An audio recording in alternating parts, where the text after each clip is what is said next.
주택 착공은 52만 채에서 20만 채로 네. 줄었기 때문에 60%가 줄은 거예요. 네. 이게 굉장히 심각하거든요. 주택 공급이 감소하는 원인은 기본적으로는 딱 두 가지밖에 없습니다. 첫 번째 원인이 뭐냐면은 사업성이 줄어들기 때문에 안 하는 거예요. 근본적으로 자꾸 이 국토부에서는 뭐 허구에 보증 지원을 늘리겠다는데 대책이 전혀 안 되는 겁니다. 보증 지원 늘리면 뭐합니까? 사업성이 없는데 보증이 이루어지지가 않아요. 그렇죠. 또 최근에 또 나온 것 중에 이제 태형 워크아웃 됐잖아요. 이 총선 끝나면 PF 위기가 본격화된다. 네. 뭐 이런 주장도 많고 실제로 보면 그런 조짐들이 많아요. 업체들 만나보면 더 견디기 어렵다. 그리고 연쇄적으로 건설사가 부도를 일으킨다라든지 이렇게 되면 좀 문제가 되지 않을까요? 집값을 올리는 요인도 되고 집값을 떨어뜨리는 요인도 됩니다. 예. 또 PF가 지금 거의 막혀 있잖아요. 지금 브릿지로 집을 지으려면 먼저 땅을 사기 위해서 브릿지를 하고 브릿지로에 대고 인허가를 받으면 PF를 하는데 브릿지로를 하려고 하는 돈 자체가 지금 막혀 있습니다. 예. 스타트를 못 해요. 예. 근데 브릿지로를 안 하는 이유는 두 가지인데 하나는 브릿지로를 금융기관에서 잘 안 해주기 때문에 예. 두 번째는 브릿지로 하려고 땅을 사려고 보니 땅값은 너무 비싸고 공사비는 너무 늘어나는데 규제된 분양가로는 수지가 안 맞아서 시작을 못 하는 거예요. 그러니까 PF 부실이라는 측면이 이게 주택 공급의 감소라는 측면으로 이어진다면 집값 상승 원인이 되기도 하지만 만약에 PF 부실이 금융기관 부실로 이어져 가지고 금융기관들이 대출을 싹 중단시켜 버리면 그러면 어떻게 되겠어요? 주택 수요가 확 줄겠죠. 확 줄면서 집값 하락 요인이 되기 때문에 어떤 요인이 더 크게 작용하느냐. 그래서 만약에 PF 부실로 이 PF가 중단되기만 하고 금융기관이 망하지만 않는다면은 집값으로 폭등할 수밖에 없는 요인이 되고 만약에 지금의 사태에서 1금융권은 뭐 별 문제가 없다고 봅니다만 2금융권이나 또 3금융권에서 상당히 국민들이 체감할 정도로 그리고 굉장히 문제의식을 느낄 정도로 문제가 된다면 1금융권도 대출을 좀 조이기 때문에 그거는 뭐 집값 하락의 요인으로 작용할 수 있겠다. 이렇게 근데 보고 있습니다. 보시기에는 어떠신가요? 아무래도 제가 쭉 찾아보니까 PF 위기가 금융위기로 전이된 경우는 IMF 때 외환위기 때하고 리먼 쇼크 이후였는데 사실은 뭐 엄청난 위기였잖아요. 특히 외부적 요인도 있었는데 그렇게까지는 안 갈 거라는 전망이 더 많은 것 같은데. 외환위기 때는 뭐 PF라는 게 없었고 사실은 뭐 상업은행이 그냥 기업 신용 대출하다가 망한 거고 이제 PF라고 하는 건 금융위기 때 있었어. 아마 금융위기 때는 우리가 이제 잘 지나갔어요. 네. 평균 LTV가 금융위기 때 30%를 네. 안 넘겼거든요. 달리 말하면 집값이 50%가 떨어져도 금융기관이 빌려준 대출 조건은 아무 문제가 없다는 거죠. 지금은 어떠냐? 평균 LTV가 한 48% 수준까지 왔습니다. 여전히 집값이 50% 떨어져도 별 큰 손실은 없고 30% 정도 떨어지면 원본은 수익 가능한 수준이거든요. 그래서 우리는 뭐 금융기관 자체로 보면 부실채권이 늘어난다고 해도 뭐 그렇게 문제가 될 게 없는데 이제 예를 들면 뭐 우리 아파트에 광고 나오잖아요. 대출이 있어도 더 해주겠다. 이렇게 대출하는 기관들은 문제가 되겠죠. 순위로 보면 뭐 이제 선순위, 중순위, 후순위가 있다면 PF가 됐든 신용대출이 됐든 주담대가 됐든 간에 후순위로 된 그 기관들은 굉장히 위험할 거고 중순위도 좀 감당할 거고 선순위로 한 기관들은 문제가 없겠죠. 그래서 1금융권은 사실은 별 문제가 없고 일부 증권사하고 이제 저축은행 그리고 뭐 새마을금고하고 신협에서 문제가 날 수도 있습니다. 언론 기사를 보면은 새마을금고나 신협 같은 경우는 뭐 200개 내가 지금 완전히 부실 상태라는데 그것들은 또 단일 독립법인이거든요. 그래서 그건 정리하면 되는 문제고 제가 봐서는 뭐 이게 금융위로까지 이어질 가능성 거의 없다. 아마 제가 지금까지 뭐 한 37년 동안 주택 정책을 쭉 연관돼서 활동을 해왔습니다만 지금 이 정부의 금융 당국같이 금융감독위원회처럼 열심히 이 주택 시장을 보고 또 부동산 PF를 보고 관리하는 것이 처음이에요, 사실은. 그래서 그 부분에서 보면은 위험 요소가 많이 줄었다 이렇게 보고 있습니다. 최근에 보면 이제 윤석열 정부가 주택 규제 완화해가지고 주택 공급 늘리겠다. 했는데 결과는 정반대로 지금 너무 줄었어요. 더군다나 문제는 LH. 민간이 줄면 LH가 좀 늘려줘야 되는데 LH도 지금 용지대금 면책만 7조라고 하더라고요.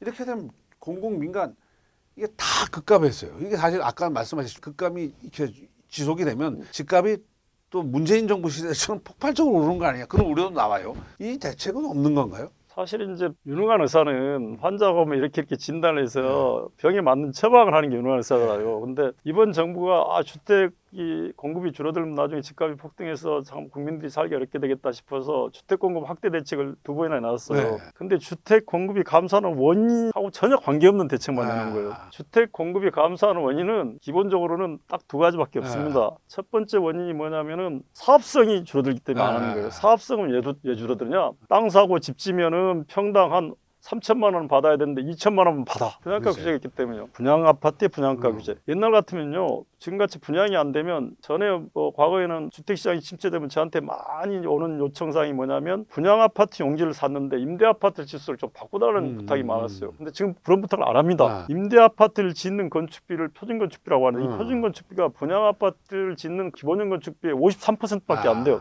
그럼 지어봐도 손해네요, 그러니까. 무조건 소리가 나는 거예요. 그러니까는 이게 큰 문제입니다. 규제, 그러니까 사업성이 안 되는 문제 때문에 집을 안 짓는데 전혀 터치를 안 하고 예를 들면 또 분양 아파트 기본형 건축비도 최근 한 3년 동안에 건축비가 실제로 한 50% 올랐는데 실제로 인정해 준 거는 한 15%밖에 인상을 안 해줬어요. 이런 요인들이 장사를 하는 사람들한테 이익이 안 났는데 땅을 뭐 택지 공급 계획이나 인허가를 뭐 늦춰주겠다, 규제 하나 주겠다 아무 소용이 없는 겁니다. 아픈 거는 뭐냐면 지금 예를 들면은 위암이 걸렸는데 자꾸 소화제를 먹이는 것 같은 거예요. 그래서 제가 봐서는 첫 번째는 사업성이 확보대로 해줘야 된다. 그러려면은 분양가를 무조건 자율화해야 됩니다. 지금은 대부분 분양가 자율화되어 있는 거 아니에요? 자율화되지 않습니다. 여전히 안 된 지역들도 있고 실제로 분양가 자율화됐다 하더라도 지자체와 허그에서 분양가를 지금 심사합니다. 허그는 자기들 분양 보증에 사업성이 있나 없나를 판단하는 기준으로 분양가를 이상 받으면 안 된다고 주장을 하고 지자체에서는요.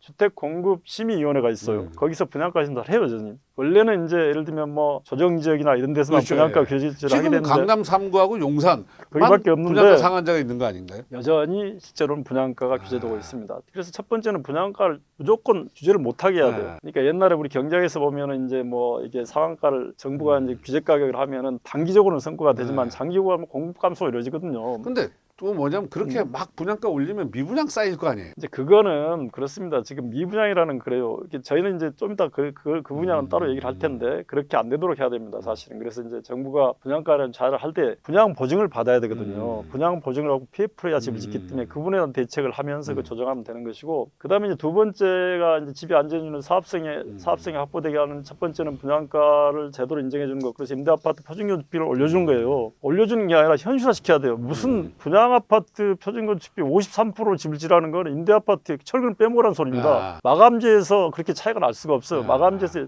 한 10% 정도 차이가 나거든요. 그러면은 나머지는 무량판에 철근도 빼먹으라는 소리밖에 안 돼요. 못 짓는 거예요, 그냥. 그리고 더 큰 문제는 임대 아파트 표준건축비를 가지고 나중에 분양 전환 가격 기준을 쓰다 보니까 그 가격으로 분양 전환하면 손실이 나요. 그러니까 짓지 말란 소리입니다. 이게 첫 번째는 분양가 자율화, 임대 아파트 표준건축비 현실화. 그리고 대출이 안 이루어지는 겁니다. 지금 TF와 브릿지론이 딱 막혔어요. 근데 이거는 금융기관 논리로만 하면 못 빌려주는 거죠. 근데 뭐 정부에서 뭐 허그 보증 지원을 늘려서 PF 보증을 아무 소용이 없습니다. 그럼 지금 현 정부가 물론 공무원 하셨지만 지금 현실을 제대로 파악을 못하고 정책을 피고 있다. 이렇게 봐야 되나요? 제가 안타까운 거는 이제 저 사람들이 왜 집을 짓지 않는가. 원인에 맞는 처방을 해야 됐는데 우리가 생각하는 처방하는 거예요. 아, 저분들한테 땅을 많이 공급해주고 인허가를 쉽게 받게 해주고 이러면 짓겠다. 아니에요. 사업성이 있기 때문에 못 짓는 거예요. 그래서 두 번째는 이제 PF가 막혔는데 그럼 TF 해줄게 하면 맨날 대책이 뭐냐면 허그의 보증지원을 5조를 만들었다. HF 보증지원을 2조를 만들었다. 이게 보증지원을 줘도요. 사업성이 없다고 보증을 안 해주는 거예요. 그래서 정부가 이제 문제는 뭐냐면 제 아이디어는 그렇습니다. 그냥 무조건 PF를 해줄 수는 없고 정말 지금 니드 측면에서 집이 부족한 지역이 많아요. 그런 지역을 주택공급 특별대책 지역을 정하고 이 대책 지역에 대해서는 어떻든지 사업성 심사도 하여튼 집중적으로 뭐 공공기관에 나서든지 해가지고 이런 바디를 만들어야 돼요.